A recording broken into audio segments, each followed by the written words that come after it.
O mormaço da manhã do verão português fazia os marujos pelos convéses suarem. Roupas empapadas, homens cansados. Do alto da nau capitânia de uma das maiores armadas europeias nos últimos séculos, o príncipe herdeiro de Portugal, Dom Duarte, observava Lisboa passar a este bordo. Era uma cidade de 30 mil habitantes, com uma silhueta irregular de casas toscas de madeira da plebe, alguns edifícios de pedra ou tijolo de adobe de fidalgos e da própria família real. A armada portuguesa, que deixava a foz do Rio Tejo naquele verão de 1415, levava mais gente embarcada do que havia na capital inteira. Nas cerca de 200 embarcações partiam 50 mil homens, dos quais 20 mil combatentes, ou seja, entre guerreiros e marujos, quase o dobro da população da maior cidade do reino. Uma força imensa para os padrões da época, em que batalhas decisivas muitas vezes reuniram não mais que 2 ou 3 mil combatentes de cada lado. Seria como o Brasil hoje enviar uma expedição militar de 35 milhões de pessoas. O príncipe herdeiro sentiu um calafrio diante da dimensão do investimento na armada. Ele se confortava com a qualidade dos seus súditos em batalha. Em grande parte, não eram novatos. Ao contrário, depois de séculos de combates contra os muçulmanos na reconquista do reino, Portugal havia desenvolvido uma cultura guerreira como poucas vezes se viu. Eram aventureiros, homens dispostos a enfrentar as agruras do mar, as longas campanhas e que mantinham coesão nas linhas de combate em terra ou no mar. Foi por causa desses séculos de batalhas contra os mouros que haviam ocupado as terras que hoje chamamos de Portugal e Espanha que, em plena Idade Média, de forma precoce, Portugal emergiu como o primeiro reino unificado da Europa em 1139. Para você ter uma noção, isso é meio milênio antes de Galileu olhar para as estrelas com um telescópio ou de Shakespeare escrever Romeu e Julieta. Com reinos vizinhos, fossem cristãos ou muçulmanos, também endurecidos por séculos de batalhas, a Portugal unificado restava uma direção para crescer: o mar. Nas gerações anteriores, capitães portugueses cultivaram a frota real, mas o grande marco, o ponto de virada para a marinha portuguesa, todos sabiam, seria esta expedição no verão de 1415, quando, depois de anos de preparação, partia de Lisboa a imensa armada de guerra, com homens reunidos de todo o reino, inclusive uma parte substancial da população da capital. Havia de tudo a bordo: ferreiros, carpinteiros, cozinheiros, faxineiros, curandeiros, padres, bispos, comerciantes que buscavam lucrar com as necessidades de um exército em movimento, prostitutas e até o próprio rei, seus familiares e principais fidalgos e capitães. Era a época em que nobres lutavam na linha de frente com armaduras e espadas, séculos antes dos líderes de gabinete que conhecemos hoje, que mandam outros homens para morrer por suas disputas. Os preparativos para a expedição haviam levado anos, com investimento maciço de toda a nobreza, embora o objetivo fosse guardado em segredo pelo rei até dos conselheiros mais próximos. O rei alimentou suposições, enviando delegações para diversas localidades. Até alguns dias antes, pouquíssimos conheciam o plano, apenas seguiam as ordens do rei. O destino da armada era Ceuta, importante entreposto comercial no norte da África, atual Marrocos.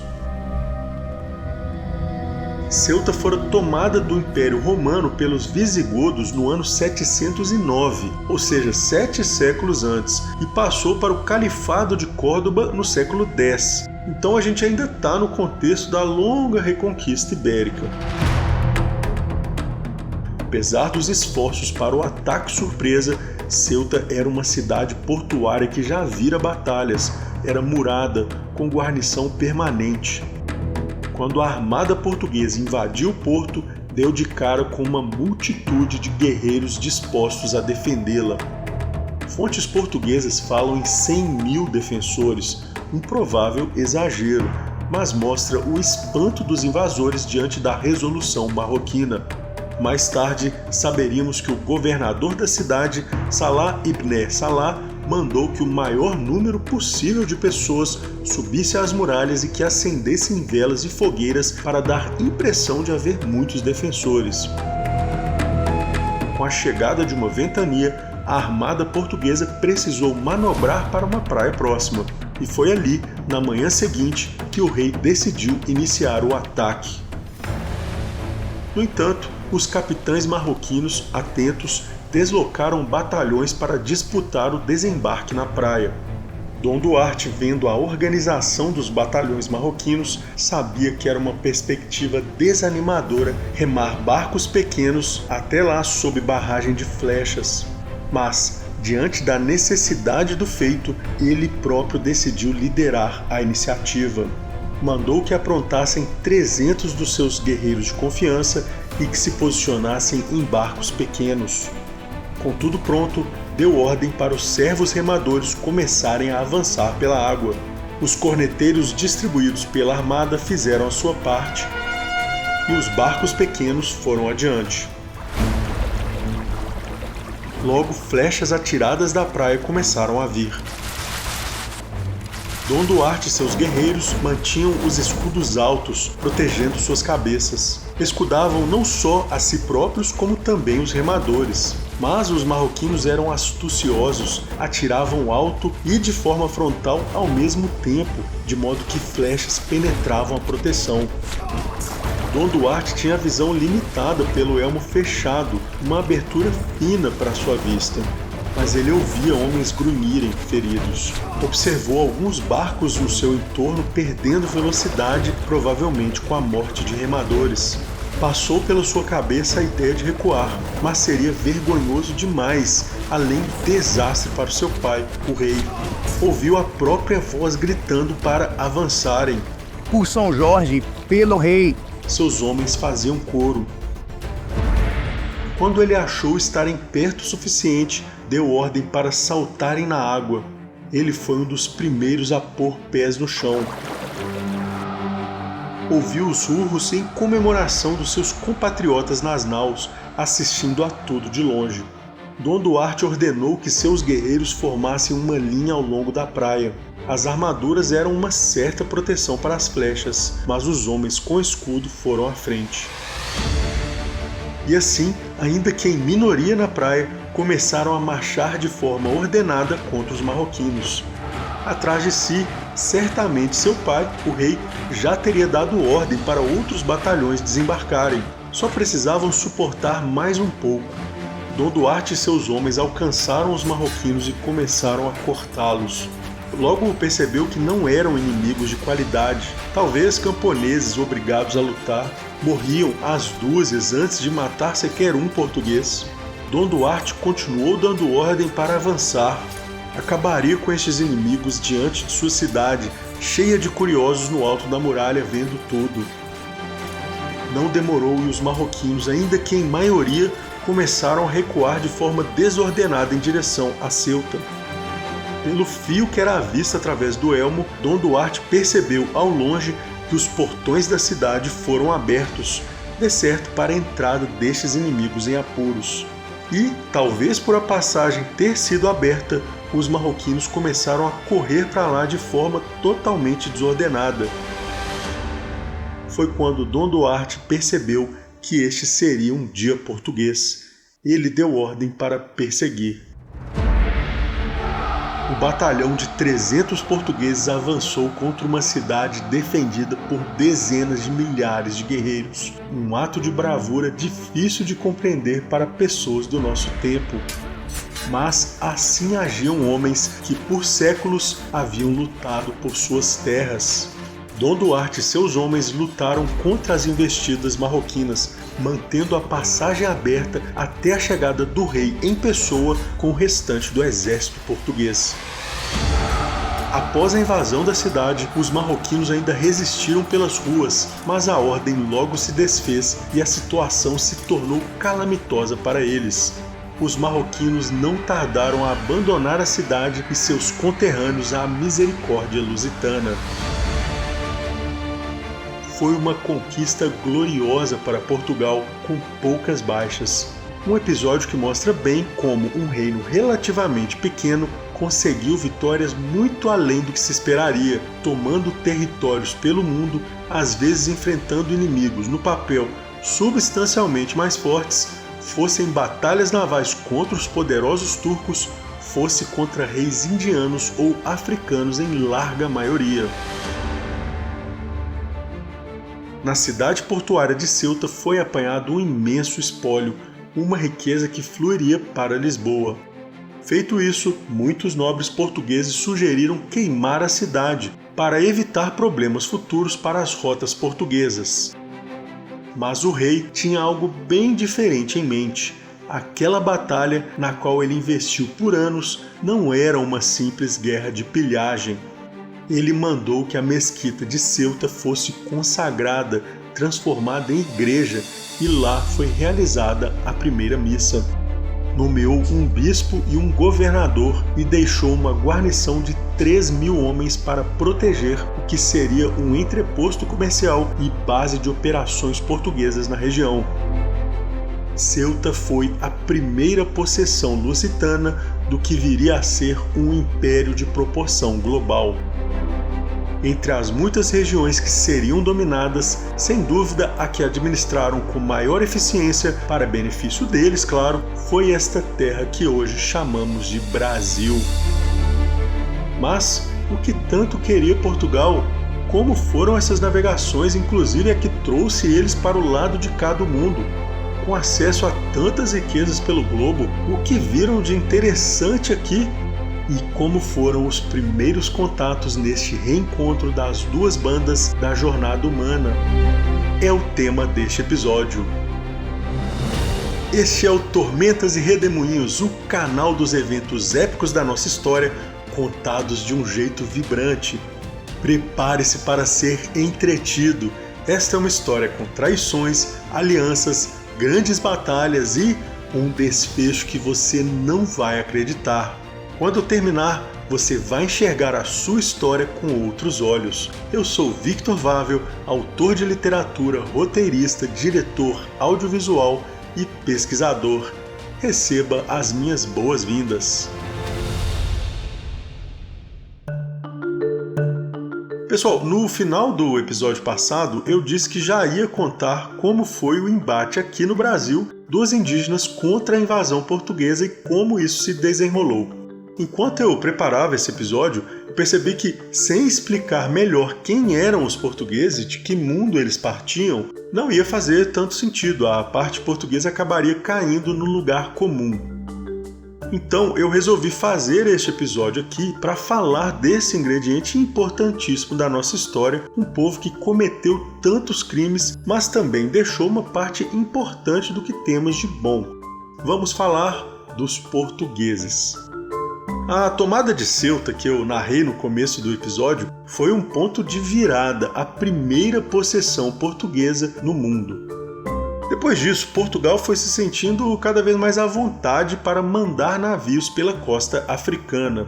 Só 5 anos depois, em 1419, chegaram às Ilhas da Madeira, onde logo experimentariam com o plantio de cana-de-açúcar, usando mão de obra escrava comprada na África. Mais 15 anos, em 1434, e outro grande marco viria. Foi a passagem pelo Cabo Bojador, que fica próximo à costa do Saara.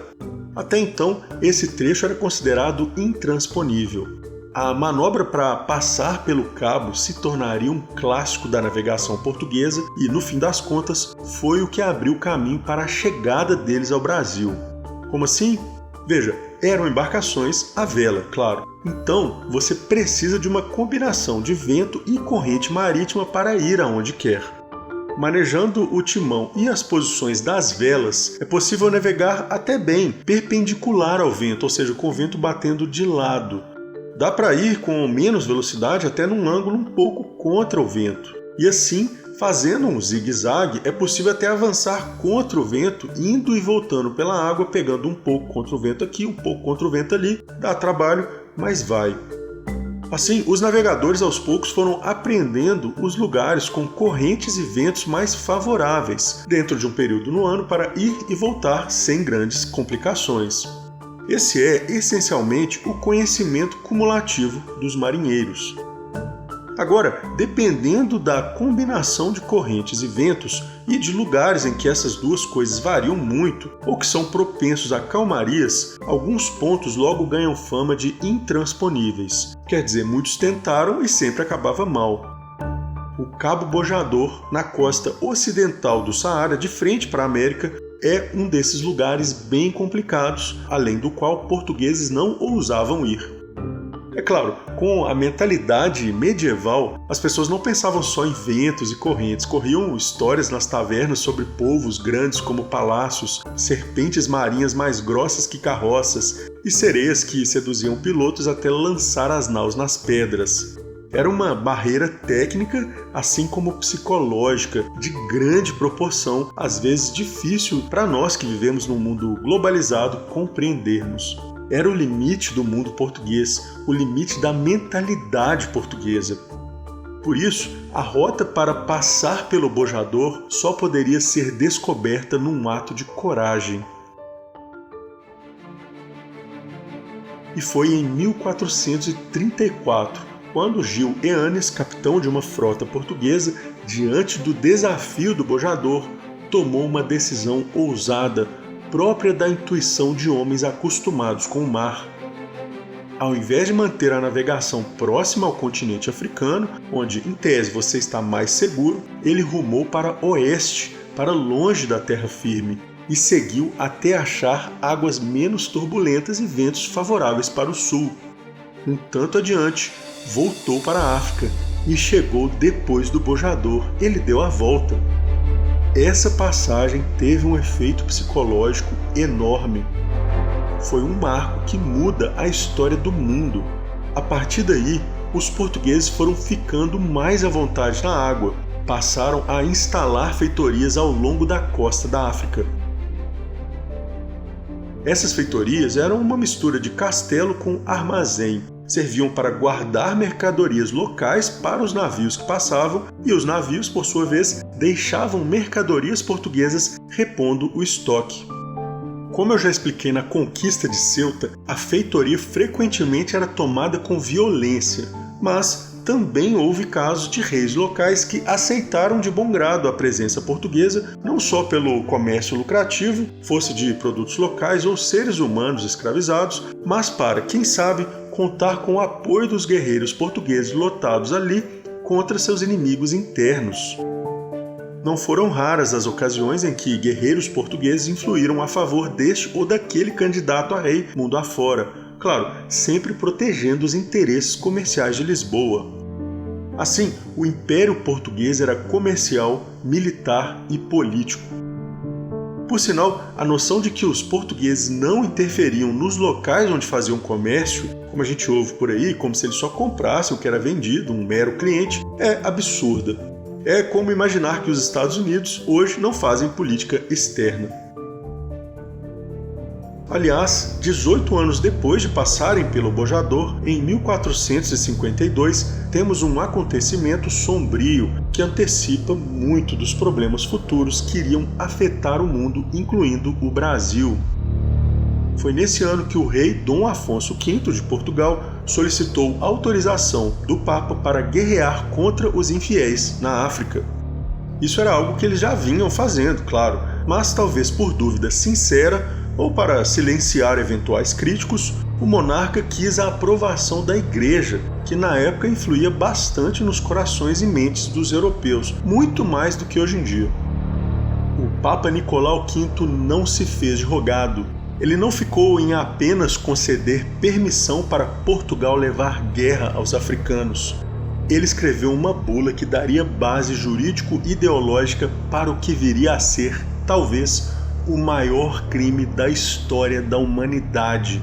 A Bula Papal Dum Diversas, de 18 de junho de 1452, estabeleceu: outorgamos por estes documentos presentes, com a nossa autoridade apostólica, permissão plena e livre para invadir, buscar, capturar e subjugar sarracenos e pagãos e outros infiéis e inimigos de Cristo, onde quer que se encontrem, assim como seus reinos, ducados, condados, principados e outros bens, e para reduzir as suas pessoas à escravidão perpétua. A bula foi confirmada 4 anos depois, em 1456, pelo Papa Calixto III. Confirmada novamente em 1481 pelo Papa Sisto IV e mais uma vez em 1514 pelo Papa Leão X. Já em 1686, diante das barbaridades cometidas pelos europeus pelo mundo, o Santo Ofício decretou que a escravização só poderia acontecer em caso de, entre aspas, guerras justas, uma ficção jurídica que já vinha sendo usada pelos ideólogos portugueses para justificar a escravização de povos pelo mundo. Eu volto a falar disso mais pra frente nesta saga. O fato é que, dali em diante, a coroa portuguesa estava, digamos, espiritualmente livre para tomar territórios e escravizar pessoas. Mesmo quem era bem intencionado naquele mundo, que talvez visse aquilo tudo como desumano, acabou sem argumento. Afinal, o próprio Papa, tido representante de Deus na Terra, havia aprovado as operações portuguesas.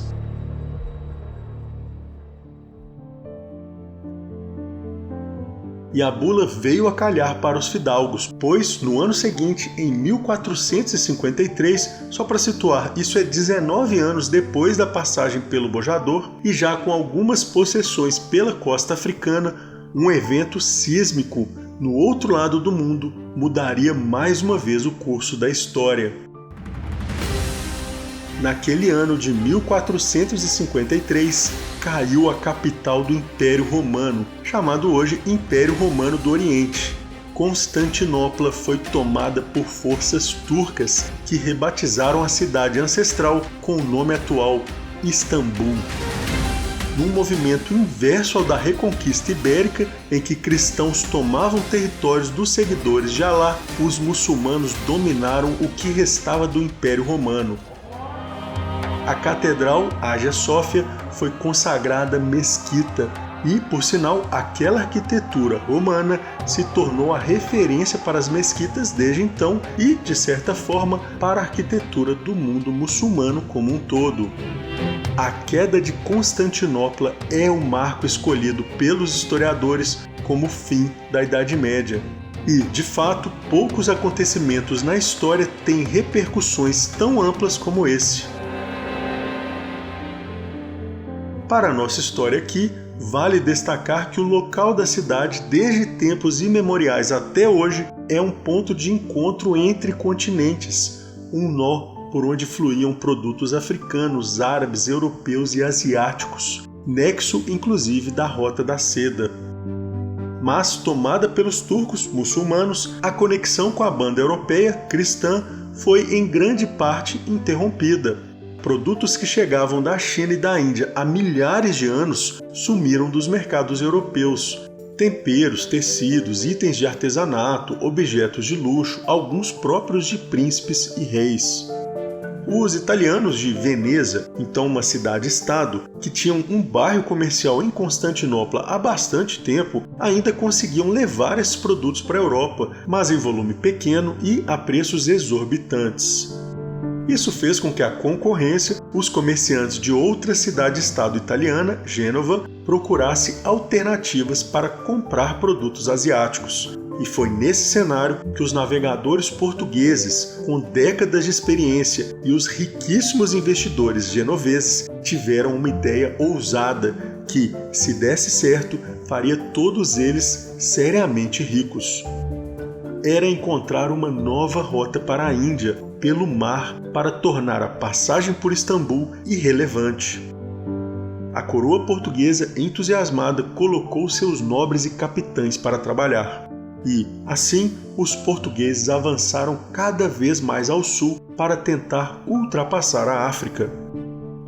Foi aí que encontraram o próximo e talvez maior obstáculo das navegações, a curva no sul da África para chegar ao outro lado do mundo.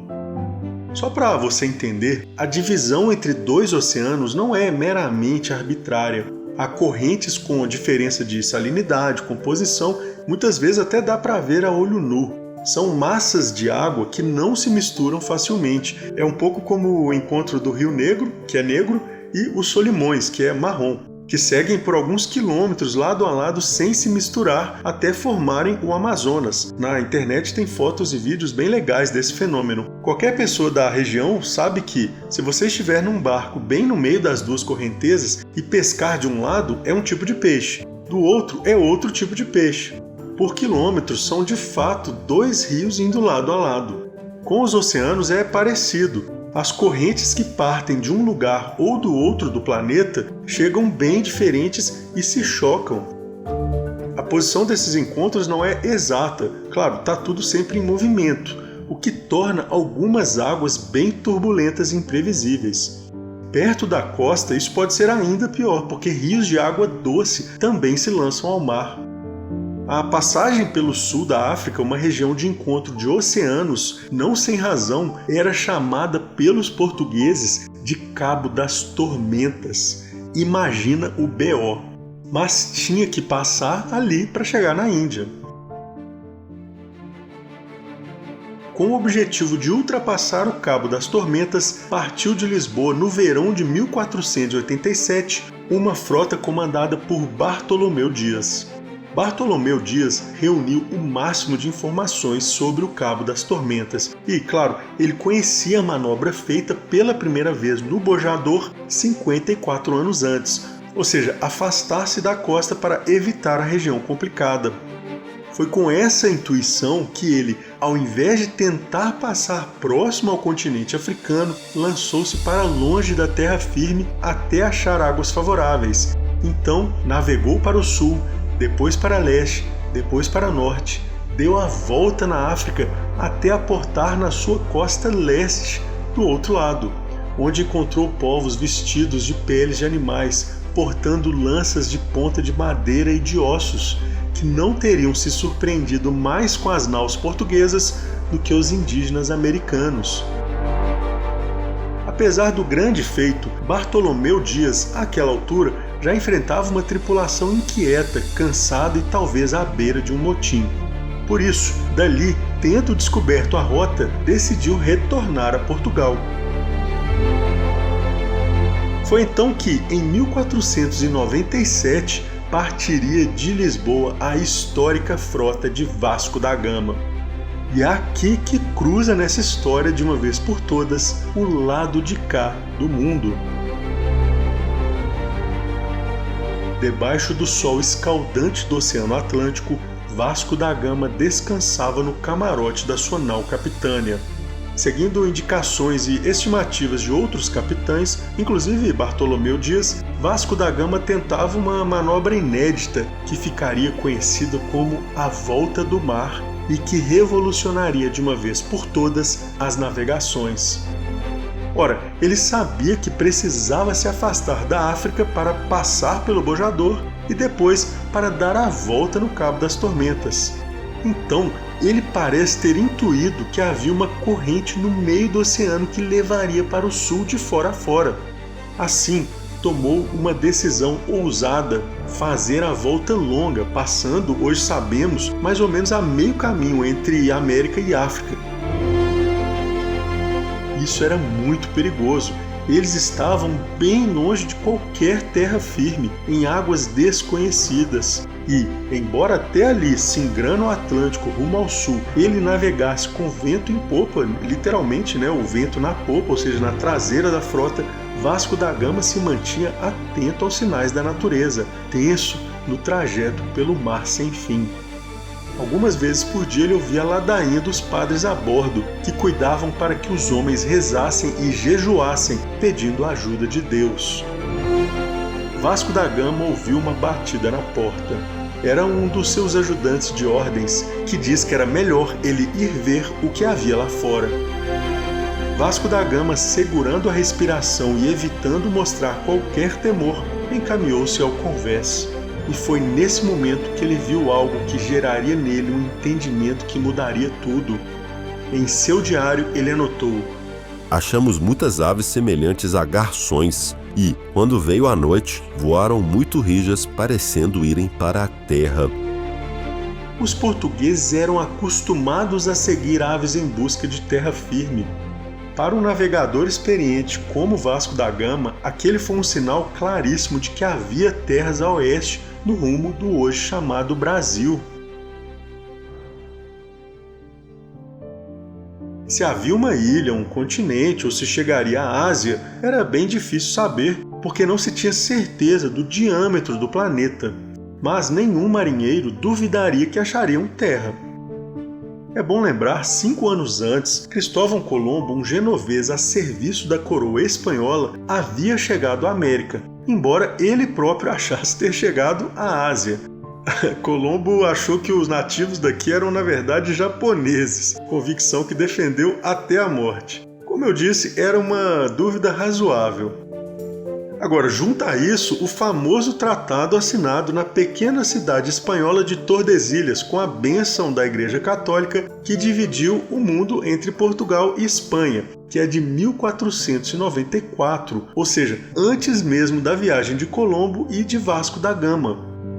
Por que eu estou contando isso tudo? Para deixar claro que é fora de questão imaginar que aqueles navegadores não soubessem que havia terra aqui. Falar em descoberta não só é absurdo, porque aqui já havia gente, claro, é como dizer que porque eu cheguei à China eu descobri a China, mas também porque, mesmo do ponto de vista só dos portugueses, isso não é compatível com os fatos. As histórias sobre as terras aqui corriam há muito tempo nos círculos dos marinheiros. Os vikings fundaram colônia na Groenlândia ainda na Idade Média, e há vários relatos de pessoas que perceberam sinais de que aqui havia um continente, como esses pássaros avistados por Vasco da Gama. Assim, as descobertas de Espanha e Portugal não foram dos territórios do continente. As descobertas foram das rotas, com acúmulo de conhecimento que permitiu abrir o caminho com um bom grau de segurança entre um lado e outro. Esse é o ponto de virada. Naquele momento, Vasco da Gama, com a sua profunda intuição sobre o mar, vislumbrou exatamente isso, a rota pelo planeta que levaria à Terra nesta parte do mundo. Mas, em sua expedição, Vasco da Gama tinha um objetivo claro.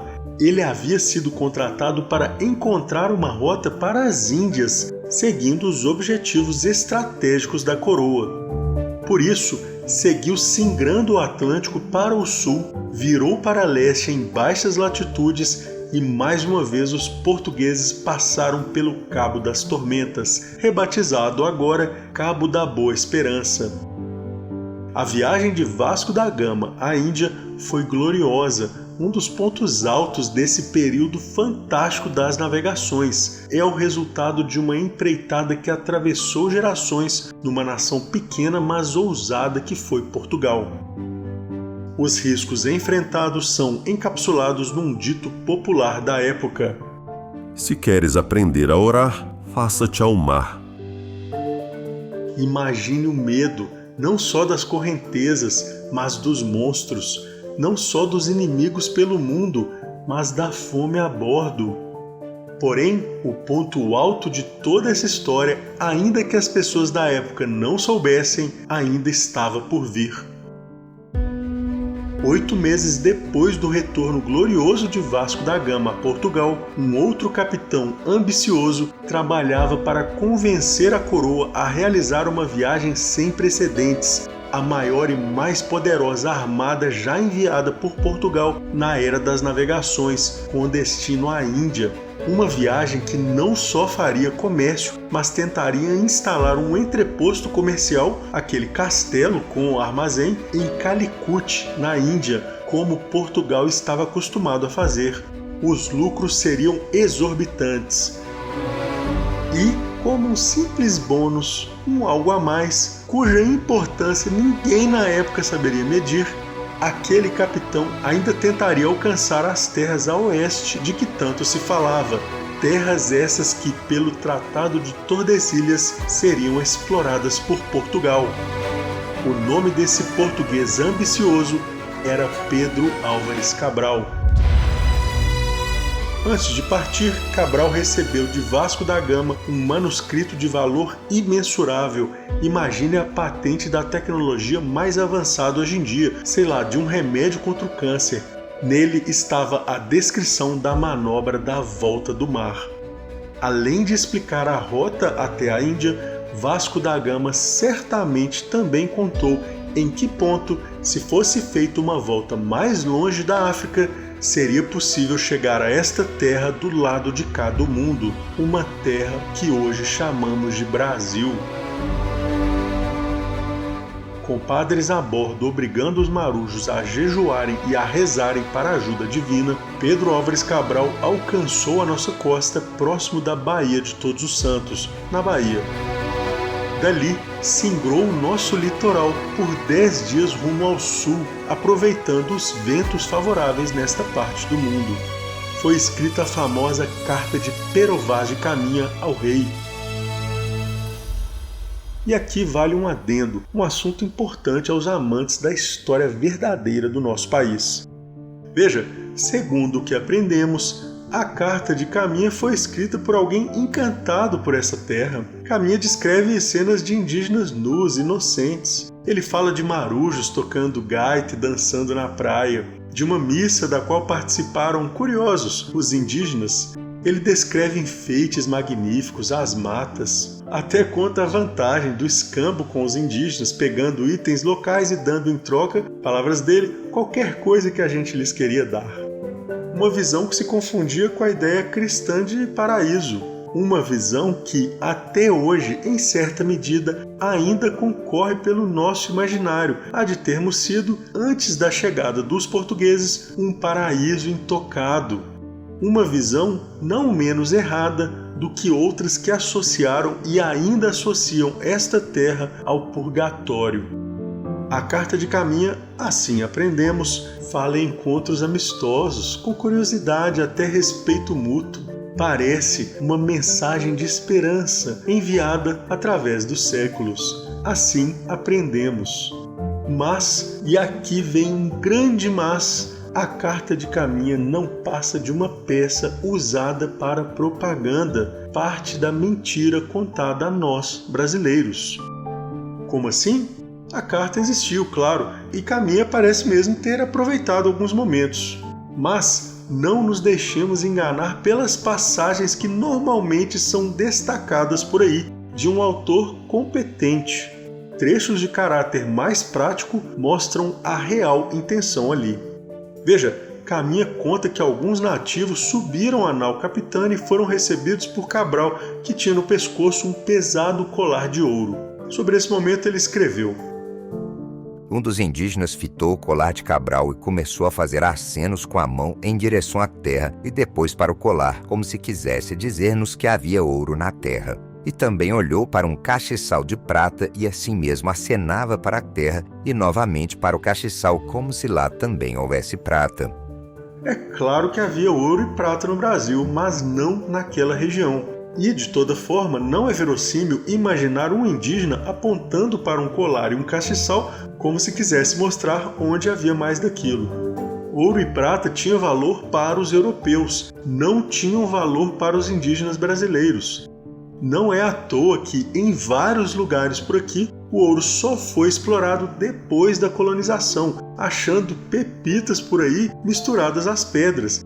Eu moro em um lugar em Minas que literalmente começou com pessoas chegando e achando ouro na beira do rio, por aí, igual se acha qualquer pedra.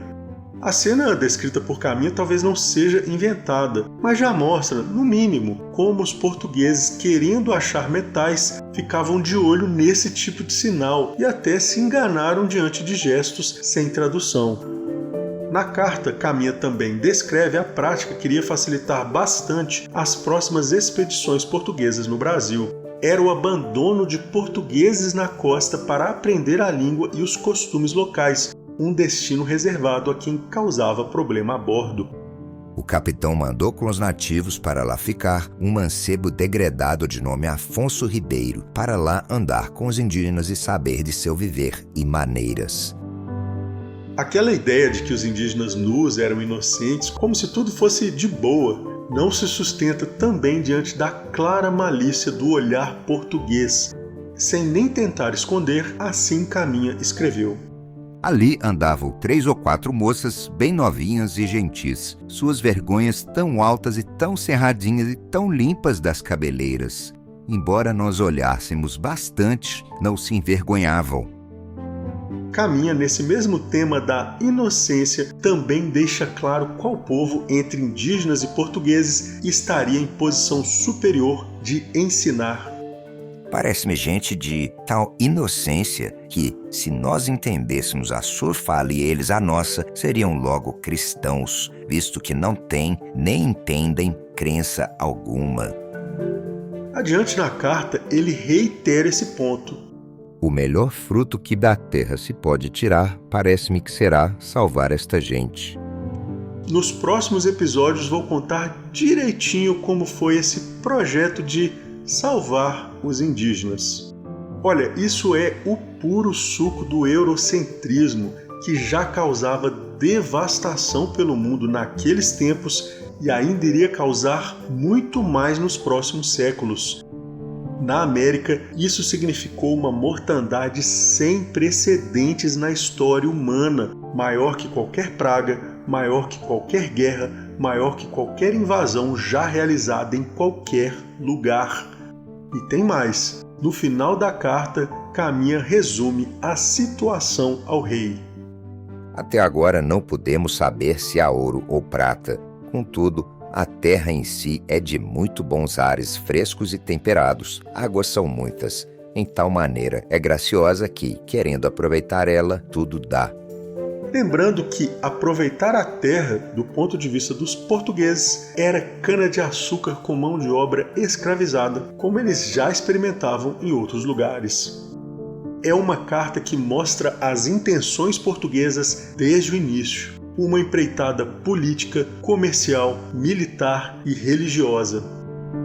Ainda assim, pela escrita bem arranjada de Caminha, a carta é mais palatável, principalmente se você não lê ela toda. E é exatamente por isso que ela é a carta que foi destacada em meio a tantas outras cartas e documentos ainda piores. Só que essa característica da carta de Caminha não chamou atenção na época. Ela foi esquecida por séculos, algo sem importância. Acabou resgatada só em 1817, mais de 300 anos depois, após a vinda da família real portuguesa, quando o Brasil já estava alçado à categoria de Reino Unido a Portugal e Algarves.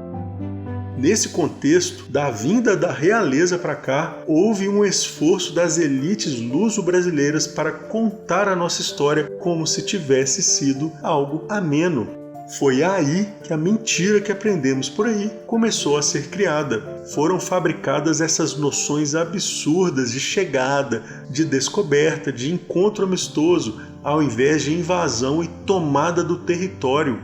A carta de Caminha foi usada como instrumento de propaganda num momento emblemático de virada na nossa história. A realidade da viagem de Cabral? A cada parada, a cada baía, a cada rio, os portugueses registravam e nomeavam os lugares da nossa costa, localizavam onde poderiam construir futuros fortes. A cada povo encontrado, procuravam saber sobre a existência de metais preciosos e também sobre a sua capacidade bélica.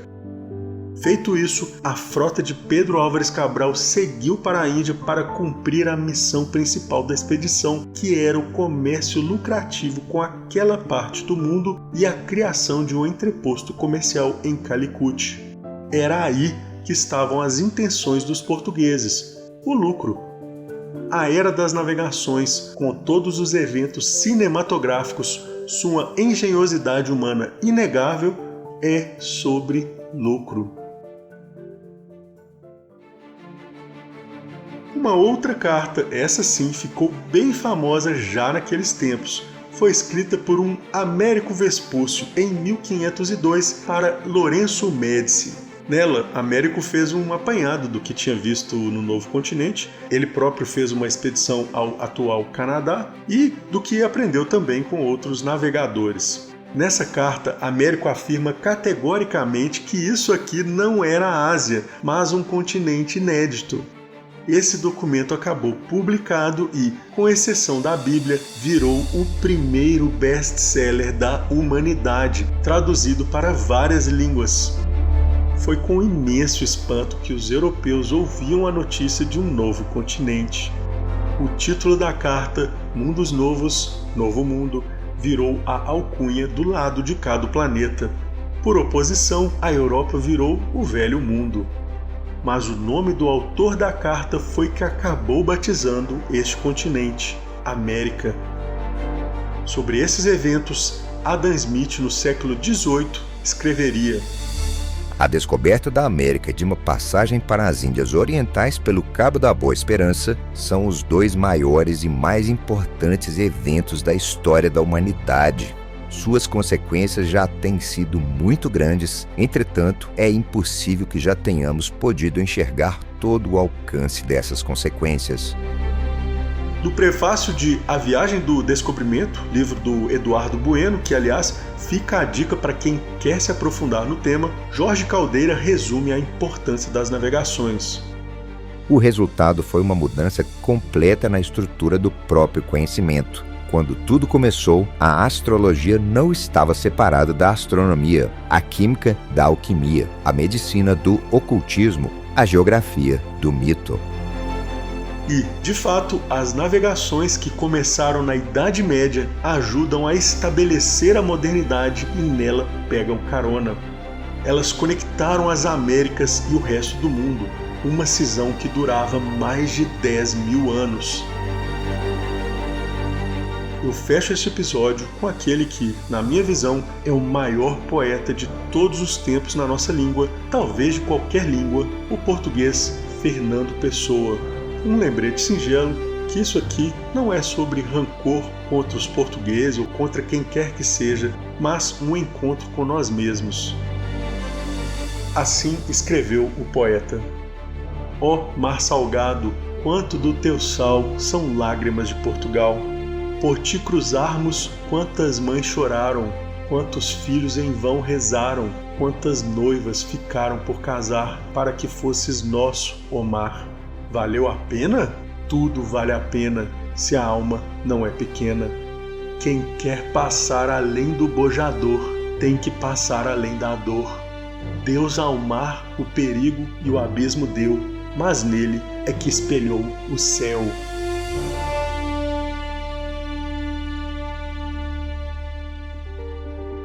Depois daquela primeira expedição de Cabral, como foi a invasão portuguesa no Brasil?